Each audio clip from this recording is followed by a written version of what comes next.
It doesn't mean you can't win. It doesn't mean you can't learn. It doesn't mean you can't grow. It doesn't mean you can't evolve.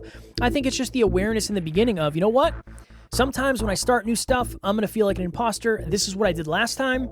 Okay, cool. Last time it went better than I expected. And then I realized, you know what? I'm actually pretty good at this. You're not going to feel like a coach until you start the train. You have to start coaching. And I promise you, when you start coaching, it's going to go better than you think. Because they see what I do, thousands of calls in, and they're like, oh my God, what you do is so incredible. And I really appreciate it. But it's like, honestly, at the beginning, I didn't feel like a coach either. Next Level Nation, welcome back to another very special, as always, episode of Next Level University, where we teach you how to level up your life, your love, your health, and your wealth. We hope you enjoyed our latest episode. It was last week's live Q&A, episode number 1025. How do you deal with being uncomfortable when asking yourself why? Why might be the most powerful question in the world, but oftentimes it is a little bit uncomfortable when you're doing it. Today, for episode number 1026, is imposter syndrome normal? Yes. Have a great day. That's it. That's all we have for you today. That's the end of the value. That's the end of the value. So I really want you to imagine this. I want you to imagine that you have been podcasting almost every day for the last 5 years. You have given, I don't know, hundreds, maybe 100 and something speeches at this point, many coaching calls. You've been in front of the camera. You've learned so much. You are successful in the eyes of many, many people. And you and your business partner decide, you know what? We're going to host a retreat. And I'm not talking about anybody particular, Alan, but obviously, we'll get to that. Imagine that you're talking about this retreat and you have a house picked out and everything is going very, very well. And then you start to think to yourself, can I actually talk for 3 hours on anything? Like, can I actually run a training with a group of people that's 3 hours about anything? Where can I add value in there? Is this going to bomb? How is this even going to go? Is this something I can do? That was the conversation that I had with myself. Spoiler alert. I had that with myself after we decided that we were going to do a retreat. Now, the retreat got moved. It's not because of the imposter syndrome I was dealing with. It's other things. But I had that conversation with myself. I was thinking to myself, okay, I've done a lot of coaching, but almost all of my coaching is around podcasting. I'm not going to talk about podcasting at the retreat. What am I going to do? And I started having that conversation with myself around imposter syndrome. Are you going to be able to add any value? Are you going to be able to hold the attention of people for 3 hours? What's the content you're going to do? Are you going to do a whiteboard? You don't do whiteboards. You don't do deep dive trainings like that. And that story, that imposter syndrome story, kept coming up for me. I think at the end of the day, the vast majority of us will deal with imposter syndrome. And I do think, and again, it takes a long time to get to this point, but I do think that is a good thing because that suggests that you're growing. And if you are shooting for something that is just beyond your current capabilities, you might feel like an imposter and say, well, do I deserve that? Am I capable of that? I always tell my clients this, Alan, you don't have to know everything. You just have to be 1 or 2 steps ahead of the people that you're serving. You don't have to know as much as I do about podcasting if you start a podcast, or if you do podcast coaching. You just got to know a little bit more than the people you're helping. You don't have to know every answer in the book. When you're a tutor, you just have to know a little bit more than the people that you're helping. You have to help them get the result that they want.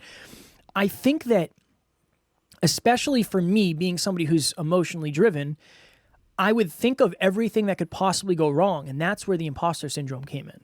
And I think we talked about this recently. I don't remember the title or the number of the episode, but we talked about looking at the proof. What is the proof that you have that you're an imposter? Well, maybe it's the fact that you've never done this before. Okay. Maybe it's the fact that you've never charged money for what you're doing. Okay. Maybe it's because you don't have a quote unquote business yet. Okay. Many of those things are just made up in your mind. And I know, Alan, you're going to make this point, but you're always kind of an imposter when you start something. Yeah. Like when you do something for the first time and you don't have any proof that you're good at it, I think you just have to wade through that uncertainty and say, yeah, you know what, I do feel a little bit like an imposter, but what can I do to limit that? So when I started having those thoughts, I remember I talked to you, Alan. I didn't use those words. I didn't say I feel like an imposter. But I remember saying, what am I even going to talk about for that long?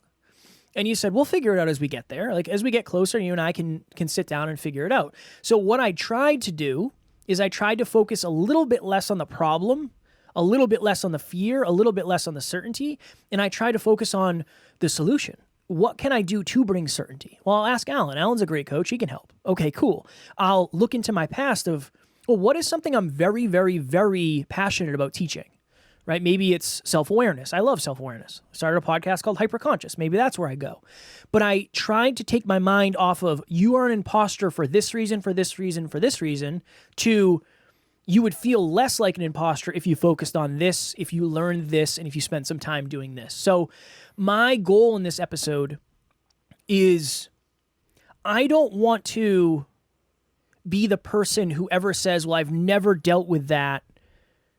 I've always been blank, because that's just not my experience. I know Alan doesn't deal with a lot of things that we talk about, like imposter syndrome. I know that's not something that, I mean, maybe you have in the past, probably very rarely. But my experience, and I think the beauty of my experience, is I still deal with that on a day-to-day basis. So whatever I say, my goal is to say, look, I still understand what this feels like. This is something I've dealt with for a long time. This is what's worked really well for me. And I also want to make it known that I think imposter syndrome is totally normal. It doesn't mean you're broken. It doesn't mean you can't win. It doesn't mean you can't learn. It doesn't mean you can't grow. It doesn't mean you can't evolve. I think it's just the awareness in the beginning of, you know what?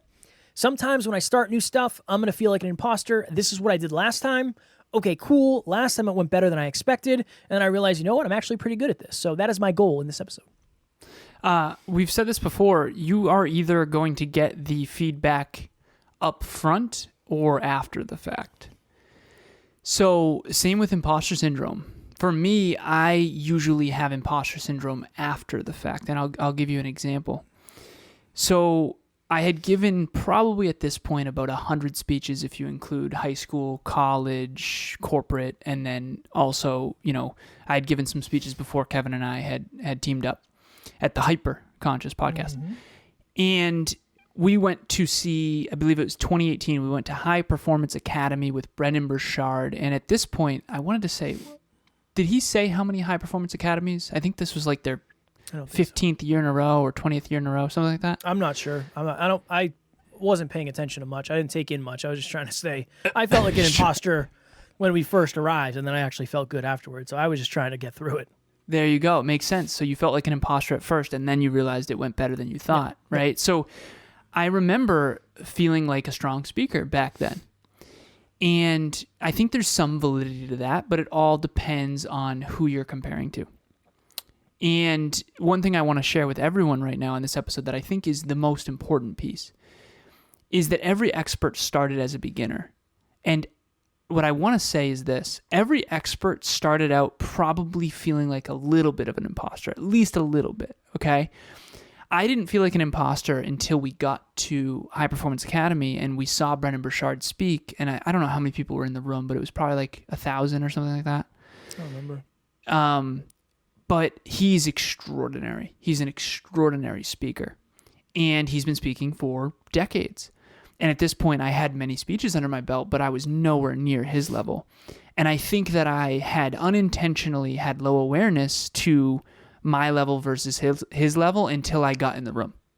And then I was like, oh, okay. So I'm maybe a strong speaker at my college. I had given some speeches at my college and maybe compared to some of the professors there and stuff like that, but nowhere near on Brendan Burchard's level. And Brendan Burchard is one of the best speakers on the planet. I mean, he's unbelievable.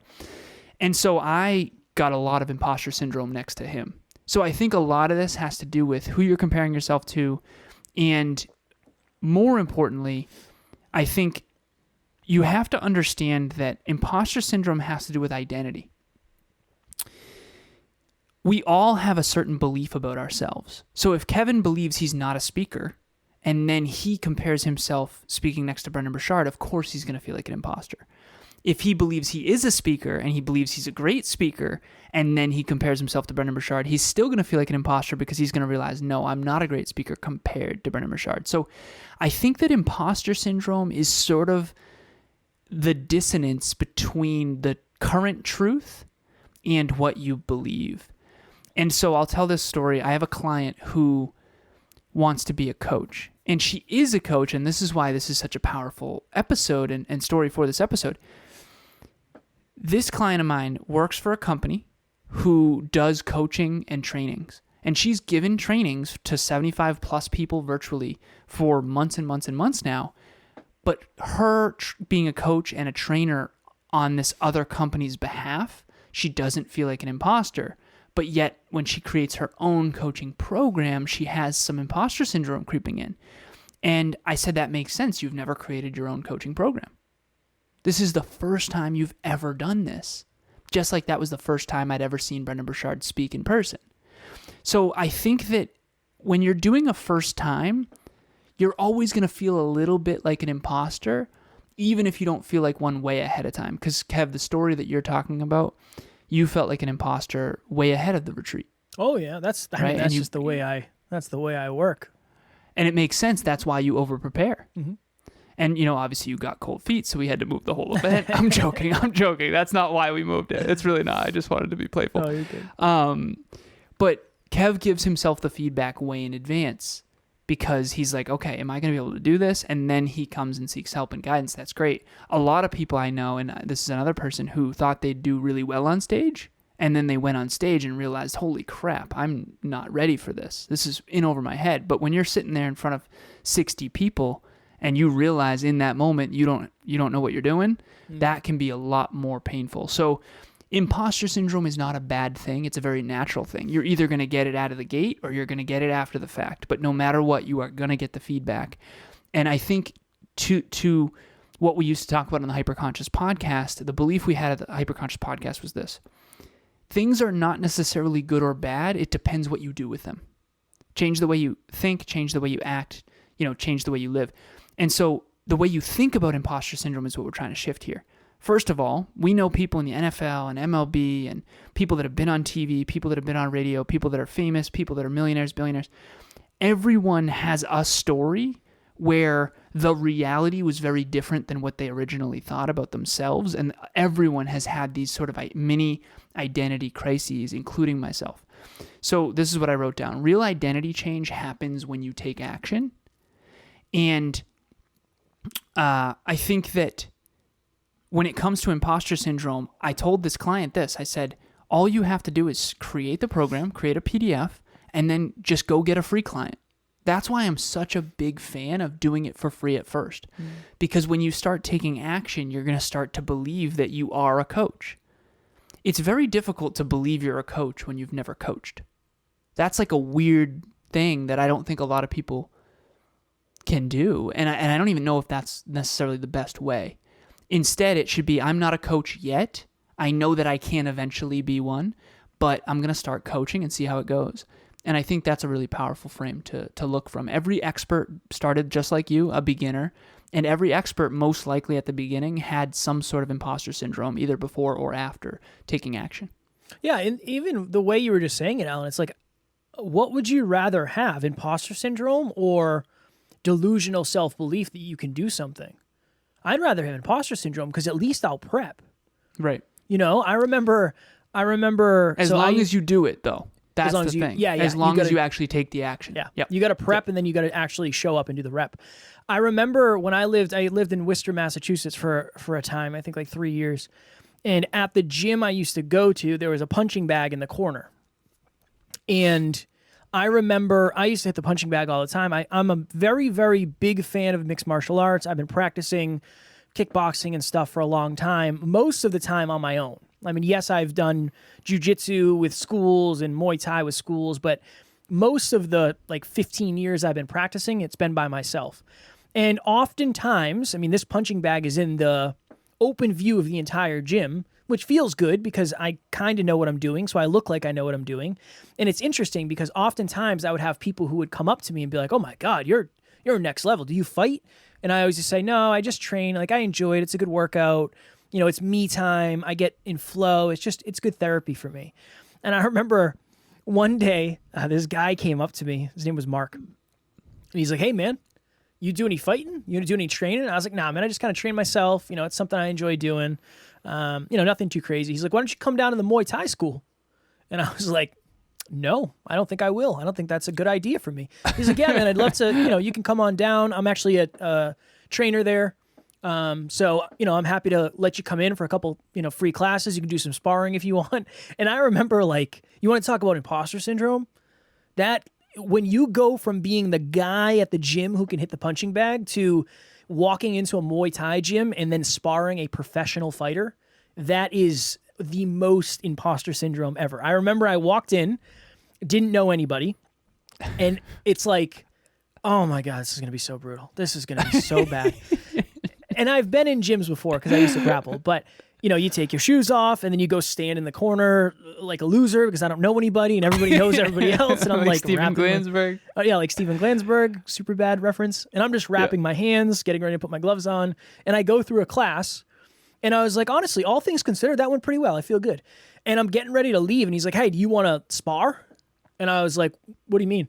He's like, well, we have some like fighters in here who like, they'll spar with you. No, they'll go easy. They'll take it easy. And I was like, yeah, whatever. I'll do it. Like, whatever. I'll do it. And I won't say I got the crap kicked out of me because the person I was sparring was very respectful and understanding where I was in the grand scheme of things. But it was the most humbling thing in the world, knowing I could not hit this human being if my life depended on it. There was very little I could do to this person. And you want to talk about imposter syndrome. I mean, that is a level of imposter syndrome where it's like, I am, in my core group of friends, I am the fighter. Yeah. In this gym, I would get chewed up and spit out by almost everybody in here.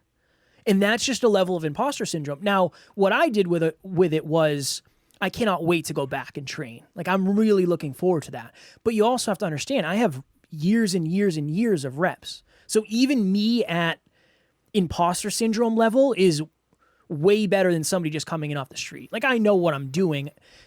You know, if it was a fight, I obviously would get destroyed, but I would get a couple punches in, hopefully. Maybe, if I was lucky. But it's that level of, okay, somebody approached me at the gym and basically granted me one of my wishes. Hey, come train at our gym for free and you can spar a professional fighter.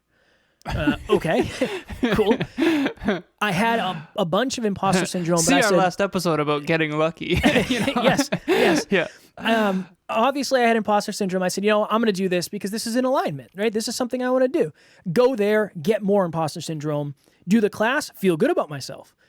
Get to spar somebody, the most imposter syndrome, leave there and say, honestly, all things considered, that was a really wonderful experience for me. Now my awareness is raised, and next time I have the opportunity to do that, not only will I be more prepared, I'll be more balanced, and I'll understand. My expectations will be a little bit higher. So I think imposter syndrome is a good thing. I really do, as long as you prep and you show up.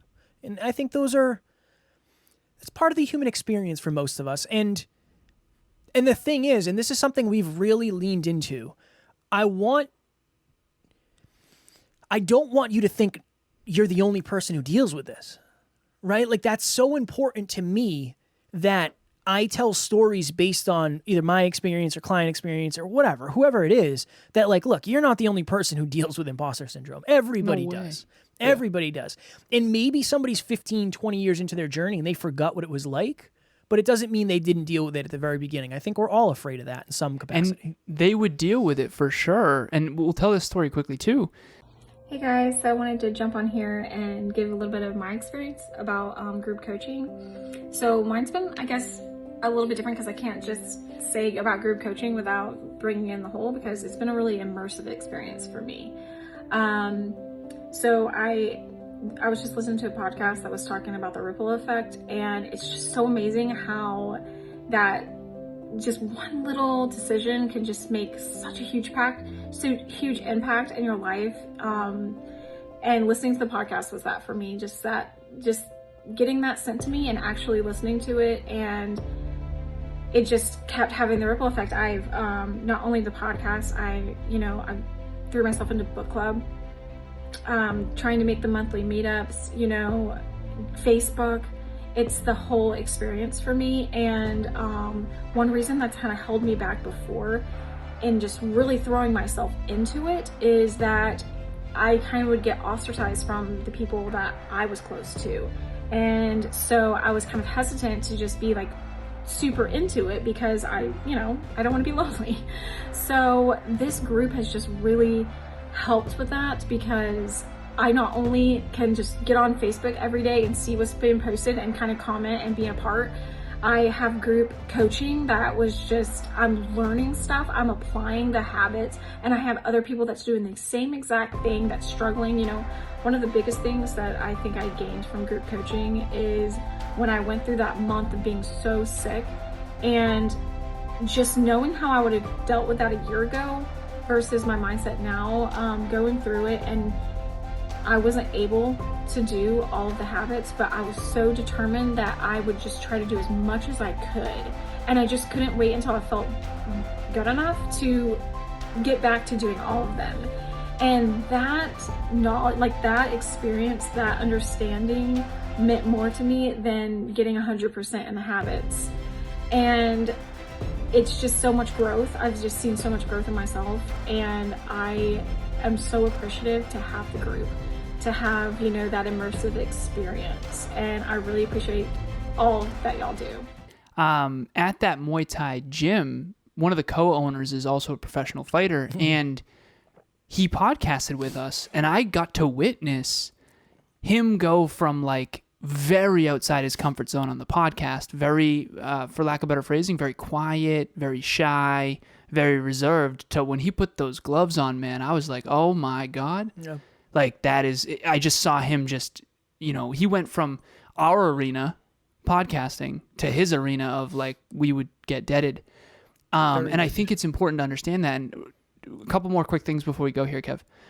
So Emilia's teaching me Muay Thai. She's going to be. We haven't started yet, but I'm excited. And I know that I'm going to have that. I mean, this is my baby. I mean, yeah, it's going to be, it's going to be very interesting for me. Yeah, it's going to be very humbling for me. Yeah. And lately I've been teaching her basketball. And so Kev, we're on the basketball court literally yesterday, right? And it's a beautiful day, and it's Sunday, and we had all these plans to get all this work done, and we're like, you know what? It's really nice out. Let's go get our workout in the middle of the day. And I've been playing basketball since I was a little kid, right? So, there's a lot of slang in basketball that like she literally is coming in with zero reference. And I'm talking, if you know basketball and you know the word rebound, you know what a rebound is, Kev?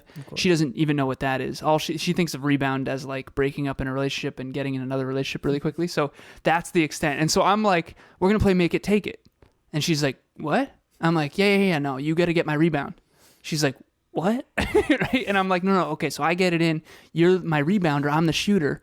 Right? And so she's like, listen, you talk a lot of shit when you're playing basketball. I don't understand what you're talking about. And it was just really funny because, dude, 3-pointers and foul shots and assists, like, oh, that's an assist for you, and make it, take it, and we're going to play knockout. And when you're teaching someone who's at the very, very beginning, when you've got 15 years plus of playing basketball, honestly 20 years at this point, because I was playing even as a little kid. And I realized, okay, so there's assists, there's rebounds, there's foul shots, there's offense, there's defense, there's 3-pointers, there's 2-pointers, there's a layup.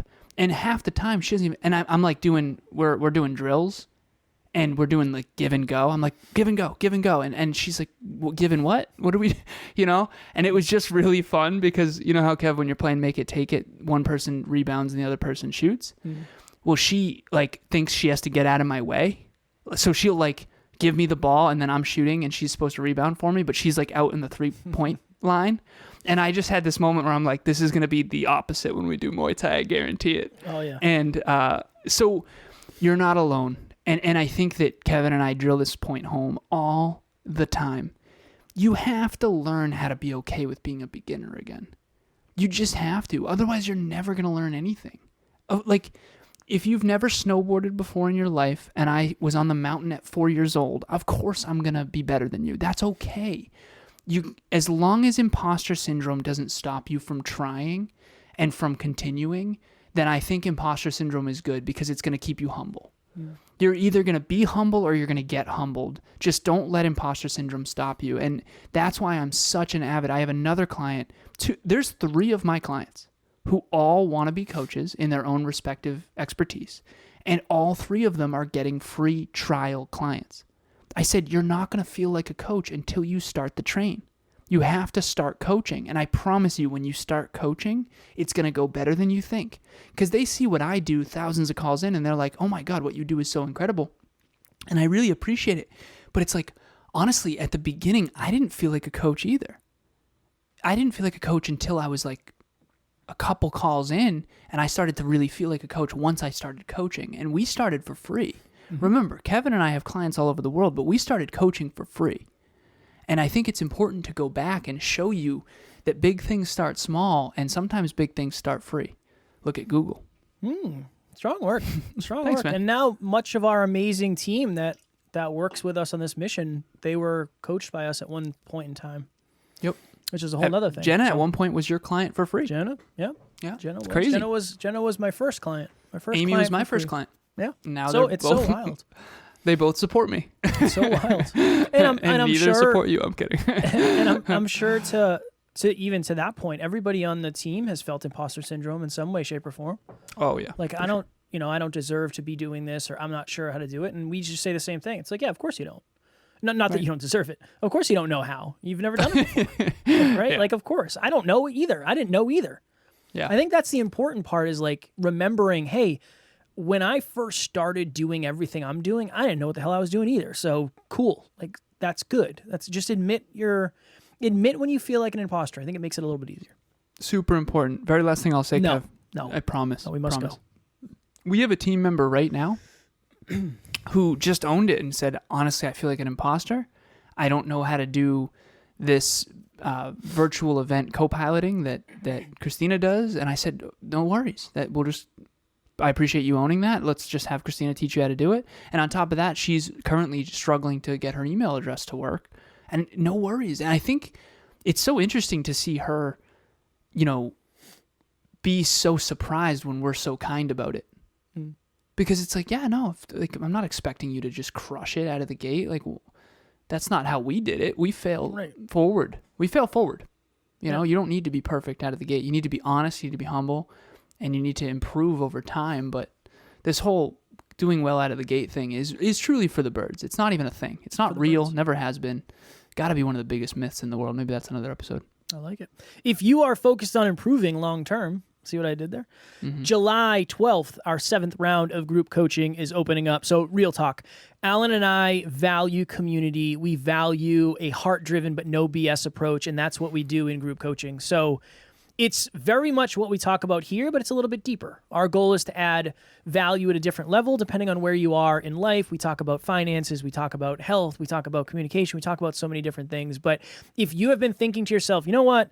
I really want to invest in a coach, but I don't have money to do one-on-one coaching, or I'm not ready to go to a live event, or whatever it may be, please join group coaching. It is cheaper than you think. We have 3-month payment plans, 6-month payment plans. When we were coming up with that, our goal was to say, how do we help people afford this? How do we make it more accessible to our community? So if you have been interested, please give the website a look. And if you feel it is aligned, we would love to have you. You do not have to be an entrepreneur with a business. If you want more out of life, we are happy to give that to you from our perspective. Next Level You, group coaching. Group coaching was created for the people that are like, what is the big deal with this whole coaching thing? Like, I keep hearing about coaching. I want to believe in it, but I don't know if I fully do. This is a dip your toe in group coaching where we literally replicate everything we've designed on the NLU team to help us all stay accountable and consistent into a packaged group coaching program. It's truly phenomenal. I want to talk a little bit about Next Level Podcast Solutions. So you may or may not know this. I have another podcast called the Conscious Couples Podcast with my beautiful girlfriend, Emilia. We talk about all things intimate relationships. How to build your dream relationship is really what that podcast is built on. And Next Level Podcast Solutions produces it. So being a client at your own company is fascinating. And it's also awesome because I get to literally experience what it's like to show up to the microphone, record on audio and video, upload the files, and then everything is done for you. Next Level Podcast Solutions. If you have imposter syndrome about starting a podcast, Next Level Podcast Solutions. I can't talk. You had it too. You connected it so good, nicely. Right? It was good. Damn. Damn, Doug. If you've ever thought about starting a show, seriously, Next Level Podcast Solutions is going to help you start and stay consistent. The hardest part of podcasting is consistency. And when it comes to the production side, that's what Next Level Podcast Solutions will help you do. All you have to do is show up to the mic. We do everything else. Reach out to Kev if you are interested and click a link in the show notes to the landing page for Next Level Podcast Solutions to check it out and learn more. And just an FYI, if you go to the website and things are a little bit disarrayed, is that a word? Oh, yeah. Disarray, where the website is being rebuilt as we speak, so things might not be up to what they used to be. I don't know. I think that page is finished. I think. I'm not certain, but okay. Well, I think I was supposed to send stuff over via a verbal audio that I haven't sent, so it might not be done. Got it. Yeah. Got it. Next Level Nation, tomorrow for episode number 1027, the most important part of the law of attraction. We have talked about the law of attraction many, many times, and we're always having new awarenesses through our practice, through the experiences of clients, ourselves, whatever it may be. So we are going to talk deeply about the law of attraction. As always, we love you. We appreciate you. Grateful for each and every one of you. And at NLU, we do not have fans. We have family. We will talk to you all tomorrow. Please reach out.